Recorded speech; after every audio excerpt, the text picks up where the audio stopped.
These HBCU rivalries are serious. Some of these rivalries have broken up homes, had best friends not talk to each other for a little while. I mean, heck, it broke up families. Co-workers that have become good friends have stopped talking to each other, taking each other's lunch dates. You know, you name it. It's just been so much chaos with these daggone HBCU rivalry games. And I'm going to tell you right now, this one here is no different. So I'm going to go ahead and get the smack talk going on right now. Let Coach start it off for you. These two universities have met a total of 96 times. It was 95 times before yesterday, but as of today, it's 96 times. And you know what? The real HU is Hampton University because they lead the series 54-41-1. Now what? It's your favorite coach back at it again, 10 toes down, about to tell you how it all went down. This is Tomorrow League Sports Network with your host, Coach Walker. If you're new to the channel, make sure you like, share, subscribe, hit that notification button, and also follow us on social media. The links are listed down below. Also, for all my leaders out there, welcome back. Y'all know the drill. Y'all know the routine. Hey, man, make sure y'all go ahead, comment on these videos, share these videos. Hey, make sure y'all like these videos as well and hit that notification bell if you have not done it already. And also, guys, y'all can follow us on social media. The links are listed down below, but I need you to do me one huge favor. Tap in a friend or two and tell them to come on in. It's nothing but positive vibes. We're just having a good time talking about HBCU sports. So without further ado, Coach is already tapped in. We're just going to go ahead and jump on in this thing right now. This was a game for the ages. I'm going to be honest with you because you know what?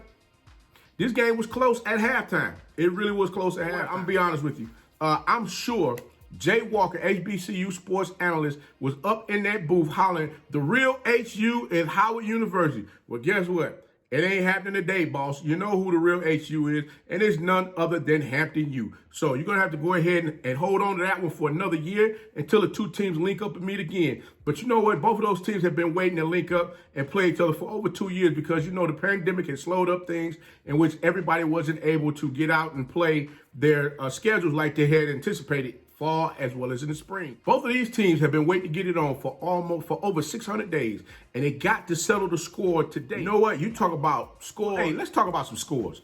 Let's talk about some of these legendary scores between these two teams in the rivalry that they've played in. And the largest score of victory for Hampton was 52-2, and that was back in 2002. And for Howard, it was 51-0 back in '73. Now, Howard, they just won't let y'all live it down with it. I mean, they got the lead in the series. They beat you by a big score in 2002, 52-2. And now they go ahead and give it to you again today. Listen, y'all already know them Hampton folks ain't about to let y'all breathe no time soon because you know what? Coach Prunty had the big uglies up front putting in work. You got to get them, folks. You got to give them young men some credit because let me put it to you simple as this. When your quarterback is able to throw for over 250 yards in the game, and not only do you have 3 running backs that have rushed for over 50 yards apiece, man, let me tell you something. You got to salute those big uglies up front. And I'm telling you right now, number 64, Ja'Cory Shaw, number 71, Brandon Hardy, number 76, Quentin Ragland, number 72, Kevin Watts, number 75, Grady Thomas.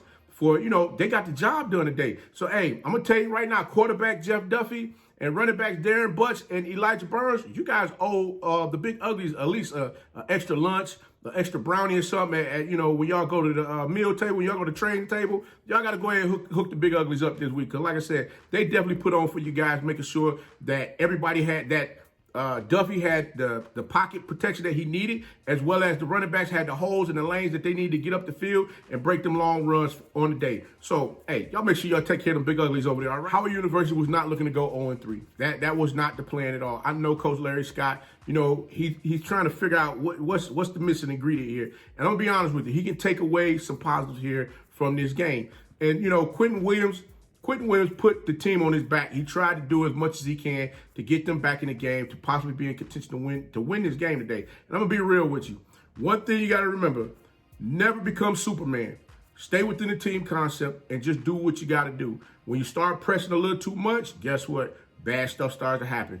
Trust the process, trust in your teammates, and just get out there and work and do the things that you need to do for you guys to get the job done. Now, again, Quentin Williams, he didn't do bad. He didn't do bad at all today. I'm going to be honest with you. He threw the ball 40 times, completing 23 for 357 yards, 3 touchdowns, 2 interceptions, and 1 fumble, while targeting 9 different receivers. Now, guess what? He targeted 9 different receivers last week, and I believe he threw for 257 yards. So this young man is definitely raising his play for his team to be in contention to win games. They just got to put it all together, and it's going to come together. But I'm going to be real with you. Howard's Big Uglies up front, number 79, Aneem Dakwa. Number 53, Brandon Johnson. Number 62, 56, Jamal Hines. Number 72, John Forsythe. And like I said, they protected the court. They protected Williams, and they protected the running backs on the Bison's team, making sure that they were able to get out there and run the ball. Now, I do have one request for whoever decides they want to try to open field tackle Jared Hunter. Do me a huge favor. Make sure you got your ankles taped up real good, because that young man to get in the phone booth with you, undress your behind, step out the phone booth and be up the field before you can sit there and look and say, man, he got my shirt. Yeah, that guy, he's the real deal out there on the field. Got to give him his credit on that one. But I can say that there was no quit in this Bison's team today. They came out there, they gave their hard-fought effort, and they just did not stop. It was just a few plays that just did not go their way. And not to mention, we got to make sure that we keep them penalties to a low minimum, because, you know what, sometimes we get those penalties, we get a little out of sorts, we forget what we're doing, we're turning over the ball, we're just having a bunch of mental mistakes. And those are things that I know they will get fixed. I honestly believe in this game, there were some adjustments that was made at halftime by Hampton, but the turnovers did not help Howard at all in the third quarter, leading to Hampton putting 21 unanswered points on the board. And that pretty much put the game out of reach. But you know what? I'm going to say this, and just remember, the score was 21-17 at the half. I'm just putting that out there. The score was 21-17 at the half. And I know that the Bisons are going to be fired up coming this next game. They're now 0-3, and they're looking to get things back on track. Like I said, they will get these things together, and just got to continue to keep digging in and doing all of the necessary things that they need to do to make sure that they're handling business. Now, Hampton's number 54, defensive linebacker, Mason King. You got to remember one thing, son. You cannot afford to keep getting tossed out of games.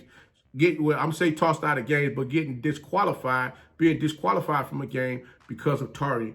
Keep your head up, son. They're trying to keep you safe out there to make sure that you don't hurt yourself or hurt someone else. Remember, you want to go out there and enjoy this game as well as everybody else, have a good time, and make sure that they're able to walk off. The Bisons have Robert Morris next week. Yeah, the Bisons have Robert Morris next week, so I know they're going to come out there ready to rock and roll and be fully loaded to get their first win of the season. And Hampton is taking their 2-1 record to Norfolk State, who just put up some points on Winston-Salem State this past weekend. That should be one phenomenal game. Boy, I want to see how this game turn out, because I'm sure these two are going to come out there. There's going to be some fireworks going on, especially from a scoring standpoint. So, guys, like I said, leave a comment below. And let me know who you got next week. But until next time, if you like the content, please like, share, subscribe, hit that notification bell, like these videos, comment on these videos, share these videos. And remember, guys, be the one and lead.